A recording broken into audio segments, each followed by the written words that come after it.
다음으로 좀 넘어가 볼까요? 강재묵 기자 준비했죠. 예, 마지막 소식입니다. 제목은 우크라이나 간 바이든 007 작전, 이 푸틴 반격입니다. 이 조 바이든 미국 대통령이 우크라이나 수도 키이우를 전격 방문했습니다. 이 러시아와의 전쟁이 벌어지고 있는 전장의 이 상황에 미군 병력이 주둔하지 않은 곳에 간 것은 대단히 이례적인 일이라는 평가가 나오고 있는데요. 네. 이 미국 현지 언론에서도 담대한 방문이라는 평가가 이어지고 있는 중입니다. 이 우크라이나 방문 일정이 당초 없다는 사실을 이 백악관이 여러 차례 강조한 바가 있으면서 이 대단히 비밀리에 좀 진행된 내용이었었거든요.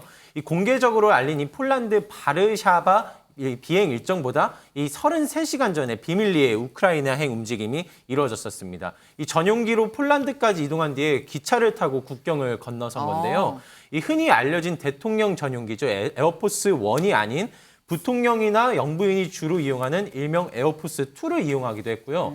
이 항공기를 부르는 이 콜사인도 바꿔 불렀습니다. 이 비행 도중에는 추적을 끊기 위해 무선 응답기까지 끄고 비행하는 등 이 첩보 작전을 방불케 하는 이 상황들이 있었습니다. 네, 방금 보신 기차 칸마다 보안 요원이 가득했다고 합니다. 아하. 이 일정 취재하는 기자들도 덩달아 007 작전이었다라고 하는데요. 네. 이 백악관 풀기자단 13명 중에 2명만 갈 수 있었고 이들도 비밀 유지 서약을 작성했어야 했다라고 합니다. 그리고 출발 13시간 전에서야 이메일로 장소와 구체적인 시간을 전달받았다라고 하는데요. 이메일 제목은 골프 토너먼트였다라고 합니다. 네. 이 도착해서도 곧바로 휴대전화를 빼앗겨서 일정 마치고 도착할 때야 휴대전화를 돌려받을 수 있었다라고 합니다.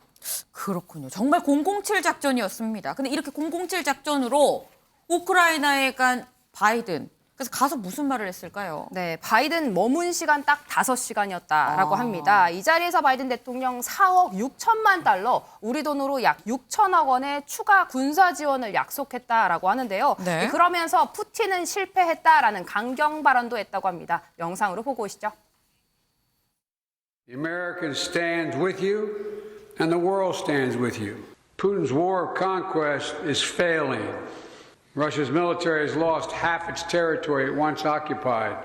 Young, talented Russians are fleeing by the tens of thousands, not wanting to come back to Russia.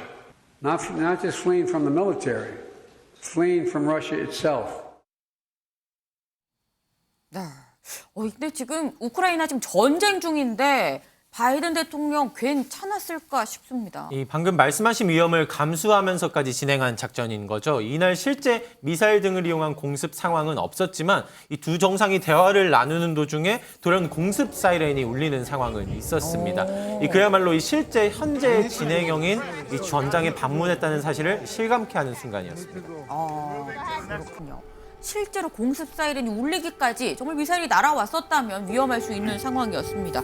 정말 목숨 걸고 지금 우크라이나에 간 건데, 근데 그럼 러시아는 바이든이 우크라이나에 올 거다 이걸 몰랐던 걸까요? 알고 있었다고 합니다. 이 바이든 대통령이 출발이 임박한 시점에 러시아에 사전 통지를 했다라고 하는데요. 네. 하지만 소통의 민감성을 고려해서 러시아의 반응이 어땠는지는 공개하지 않았다라고 합니다.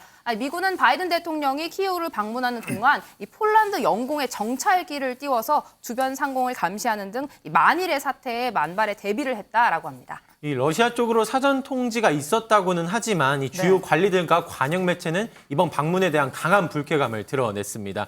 이번 바이든 대통령의 방문은 우크라이나를 이 미국의 꼭두각시라는 점을 재확인시킬 뿐이다라고 평했는데요. 네. 이 젤렌스키 대통령을 두고도 이 바이든 옆에서 하인처럼 보였다고 표하는 등 거센 반발 보였습니다. 이 푸틴 러시아 대통령이 오늘 연방의회에서 이 국정연설이 예정돼 있는 만큼 이번 두 정상의 만남에 대한 비판이 그 장면에서도 있을지가 주목되고 있습니다. 이현정 위원님.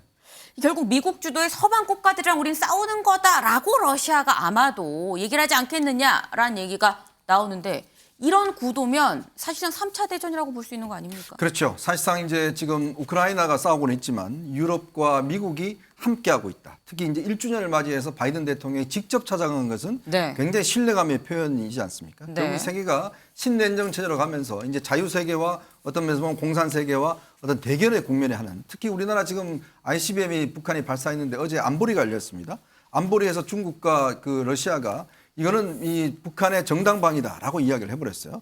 그러면서 사실은 이제 안보리가 더 이상의 대북 제재는 이제 통하지 않는 국면이 돼버렸습니다. 네. 전 세계가 이제는 두 편으로 갈라서서 어느 편에 서느냐가 굉장히 중요한 시점이 되어버린 것이거든요. 그만큼 국제 질서가 냉혹하고 또 거기에 따라서 시스템 구축하는 만큼 우리도 앞으로 어떻게 될지 이 우크라이나 사태를 보면서 좀 신중하게 생각해봐야 될 것 같습니다. 네, 우리나라의 스탠스도 좀 중요하지 않겠느냐라는 말씀을 주셨습니다.